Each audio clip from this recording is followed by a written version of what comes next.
नमस्कार दोस्तों, स्वागत है आप सभी का आपके अपने YouTube channel engineering coaching centre में। हम लोग देख रहे थे क्लास 10 के फिजिक्स का प्रथम चैप्टर रिफ्लेक्शन ऑफ लाइट।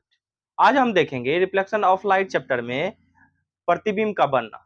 किसके द्वारा? तो प्लेन मिरर के द्वारा यानी समतल दर्पण के द्वारा प्रतिबिंब का बनना। तो चलिए शुरू करते हैं। तो समतल दर्पण में होता क्या है कि प्रतिबिंब जो है वो कहाँ बनता है? तो वह दर्पण के पीछे बनता है। ये डॉटेड लाइन ये दर्शा रहा है कि प्रतिबिंब कहाँ बन रहा है? दर्पण के पीछे। मान लीजिए कि यहाँ पे कोई बिंब है तो उसका प्रतिबिंब कहाँ बनेगा? दर्पण के पीछे ही बनेगा। तो चलिए थ्योरी से हम लोग समझते हैं कि प्रतिबिंब किस प्रकार से बनता है, समतल दर्पण में क्या क्या केस होता है, वो अच्छे तरीके से समझते हैं। ध्यान से सुनिएगा। करा कि यदि बिंब की दूरी x से घटे, मान लीजिए कि अगर ये एक प्लेन मिरर है, ये क्या है? एक प्लेन मिरर है। इससे क्या हो जाता है? आप लोग को तो पहले से ही पता होगा, पिछले कक्षा से ही, कि ये क्या होता है? सिल्वर्ड होता है, यानी कि इस पीछे से क्या है? पेंट किया हुआ है। इसके सामने ना कोई ऑब्जेक्ट है, मान लीजिए कि यहाँ कोई विद्यार्थी खड़ा है, सही। अब देखिए करा कि यदि प्रतिबिंब की दूरी x से घटे, अब ये धीरे धीरे क्या हो रहा है? आगे कहाँ जा रहा है? दर्पण की ओर जा रहा है। तो हमारा प्रतिबिंब प्लेन मिरर पे कहाँ बनेगा? दर्पण के पीछे बनेगा। मान लीजिए कि अगर इसकी दूरी 5 मीटर है तो यहां से प्रतिबिंब की दूरी भी कितनी होगी? 5 मीटर होगी। जितनी दूरी पे बिंब रहेगा हमारा यानी वस्तु रहेगा, उतनी दूरी पे क्या होगा? प्रतिबिंब भी रहेगा। तो अगर ये 5 मीटर की दूरी पे समतल दर्पण के सामने खड़ा है तो प्रतिबिंब भी समतल दर्पण के पीछे कितना बनेगा? 5 मीटर की दूरी पे। वही चीज करा कि यदि बिंब की दूरी x से घटे, मान लीजिए कि एक वैल्यू है x, उससे अगर बिंब की दूरी घटेगी तो प्रतिबिंब की दूरी भी क्या होगी? x से घटेगी। अर्थात अगर मान लीजिए कि अब ये बिंब जो है, हमारा बिंब खिसक के 5 मीटर से कहां चला गया? 4 मीटर। चलिए मान लीजिए कि ये कहां चला गया? हमारा 4 मीटर की दूरी पे। तो अगर ये 4 मीटर की दूरी पे चला गया तो पीछे से हमारा प्रतिबिंब जो है वह भी खिसक के कहां आ जाएगा? वह भी खिसक के कितना मीटर की दूरी पे आ जाएगा? तो वह भी 4 मीटर की दूरी पे आ जाएगा। यानी कि अगर बिंब की दूरी घटेगी तो हमारी प्रतिबिंब की दूरी भी घटेगी। चलिए आगे कह रहा कि अतः बिंब दर्पण की ओर यू चाल से आवे। मान लीजिए कि इसका चाल जो है 5 मीटर प्रति सेकेंड है, बिंब से आ रहा है, यानी कि बिंब जो है दर्पण के सामने 5 मीटर प्रति सेकेंड से आ रहा है।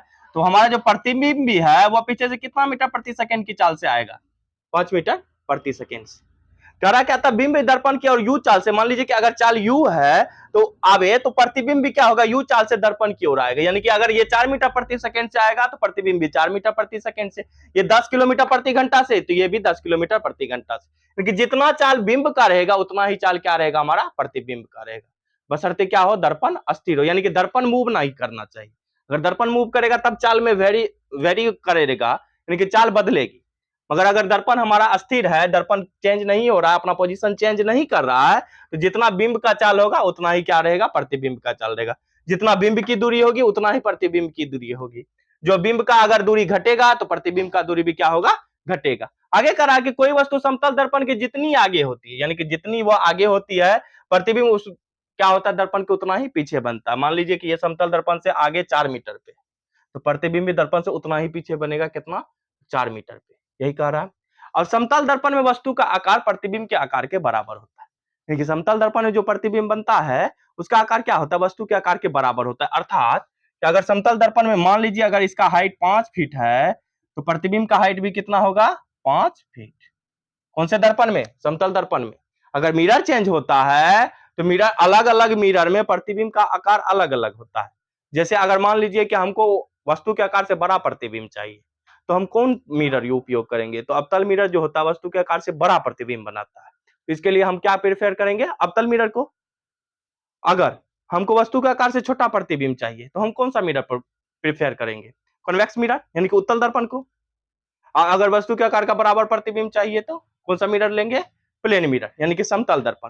समतल दर्पण में अब मान लीजिए कि ये मार्कर ही है, अब इसको अगर किसी प्लेन मिरर के सामने रख दे तो इसका जो हाइट है प्रतिबिंब भी उसी हाइट का बनेगा। क्योंकि जितना वस्तु का हमारा आकार रहेगा प्रतिबिंब का आकार भी उतना ही रहेगा। जितनी वस्तु की दूरी रहेगी उतनी ही प्रतिबिंब की दूरी भी रहेगी। ये सारा चीज को गांठ मान लीजिए, ऑब्जेक्टिव इससे कई सारे पूछे जाते हैं। इसलिए लिखा गया कि वस्तु दूरी बराबर प्रतिबिंब दूरी। कि जितनी वस्तु की दूरी रहेगी उतनी हमारी क्या होगी? प्रतिबिंब की भी दूरी रहेगी। तो चलिए आगे देखते हैं, मिटाया जाए बोर्ड को। चलिए अब हम लोग देखेंगे पार्श्व परिवर्तन को, कि पार्श्व परिवर्तन होता क्या है, जिसे इंग्लिश में क्या कहा जाता है? तो लेटरल इन्वर्जन कहा जाता है।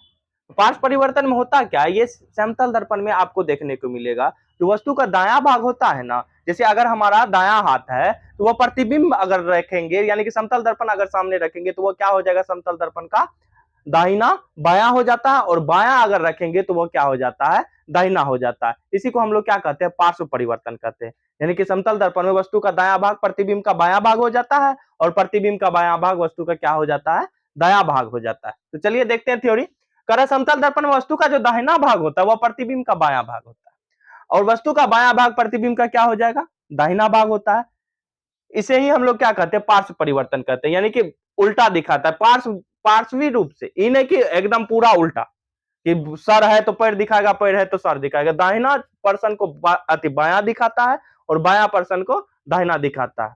हाँ, अक्षर को उल्टा दिखाता है, देखे होंगे कि आप लोग एम्बुलेंस उल्टा करके लिखा हुआ रहता है, तो वो पार्श्वी रूप से उल्टा रहता है। जैसे आर अगर इस प्रकार से आप लेके जाइएगा किसी समतल दर्पण के सामने तो कुछ इस तरीके से दिखाएगा, और इस तरीके से लेके जाइएगा तो आर आपको इस तरीके से दिखाएगा। मान लीजिए कि अगर आपको कोई भी चीज लिखना है, जैसे चलिए एक मजाक में हम लोग चोर लिख देते हैं, तो आप इस तरीके से लिखिएगा, तो आप समतल दर्पण अगर लेके जाइएगा तो ये आपको इस तरीके से दिखेगा, और इस तरीके से लेके जाइएगा तो ये आपको इस तरीके से जस्ट पार्श्वी रूप से उल्टा दिखता है।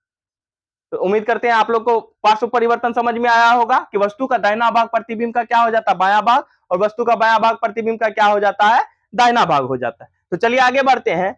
समतल दर्पण द्वारा प्रतिबिंब की विशेषताएं।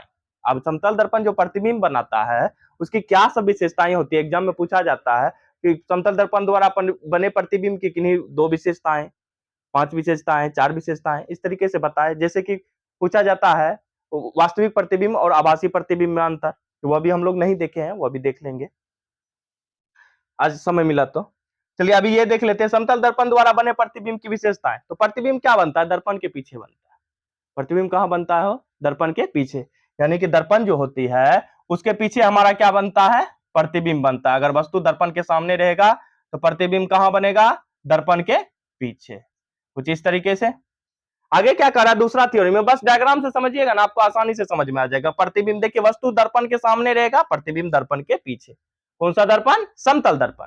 प्रतिबिंब का आकार, प्रतिबिंब का आकार और वस्तु के आकार के बराबर होता है। यानी कि अगर हमारा प्रतिबिंब 5 फीट का है तो वस्तु अगर 5 फीट की है तो प्रतिबिंब भी कितना होगा, 5 फीट का। अगर प्रतिबिंब 5 फीट का है तो वस्तु भी क्या होगी, 5 फीट की। यानी प्रतिबिंब का आकार और वस्तु का आकार दोनों क्या रहेगा, बराबर रहेगा। प्रतिबिंब वस्तु की अपेक्षा क्या बनता है, सीधा बनता है। अगर सर है तो सर दिखेगा, पैर है तो पैर दिखेगा, बस वह उल्टा क्या दिखेगा, तो पार्श्विक रूप से उल्टा, दाहिना भाग बायां दिखेगा और बायां भाग दाहिना दिखेगा। तो चलिए आगे का थ्योरी देखते हैं। करता है प्रतिबिंब आभासी होता है। दर्पण के पीछे जो भी प्रतिबिंब बनता है वह क्या होता है, आभासी प्रतिबिंब होता है। अतः इसे पर्दे पर हम नहीं उतार सकते। सिंपल सा बात है कि जो आभासी प्रतिबिंब होता है उसे पर्दे पर नहीं उतार सकते, और जो वास्तविक प्रतिबिंब होता है उसे क्या कर सकते हैं हम लोग, पर्दे पर उतार सकते हैं। आगे कह रहा है कि प्रतिबिंब दर्पण के उतना ही पीछे बनता है जितना वस्तु के आगे रहता है। प्रतिबिंब क्या होता है, दर्पण के उतना ही पीछे। वस्तु अगर मान के चले यहां से 5 मीटर आगे है तो प्रतिबिंब भी क्या होगा, दर्पण के पीछे 5 मीटर पीछे बनेगा। अगर प्रतिबिंब यू चाल से चल के आता है तो वस्तु यू चाल से प्रतिबिंब की ओर आता है, दर्पण की ओर आता है, तो प्रतिबिंब भी क्या होता है, यू चाल से दर्पण की ओर आता है। यही हम लोग थ्योरी देखे थे जस्ट पीछे। आगे कह रहा है कि समतल दर्पण के समक्ष अगर वास्तविक बिंब हो, यानी कि वास्तविक वस्तु होगा तो उसका आभासी प्रतिबिंब बनाएगा, और आभासी वस्तु होगा तो उसका क्या बनाएगा, वास्तविक प्रतिबिंब। जस्ट उल्टा करेगा, वास्तविक का आभासी, आभासी का वास्तविक। तो उम्मीद करते हैं समतल दर्पण से रिलेटेड आपको सारी बातें समझ में आ गई होगी। एक आपका थ्योरी रह गया, वास्तविक और आभासी प्रतिबिंब अंतर। नेक्स्ट क्लास में वो भी देख लेंगे हम लोग। उम्मीद करते हैं आप लोग को वीडियो अगर पसंद आई हो तो हमारे चैनल को जरूर सब्सक्राइब करो और दोस्तों के साथ शेयर करें। धन्यवाद।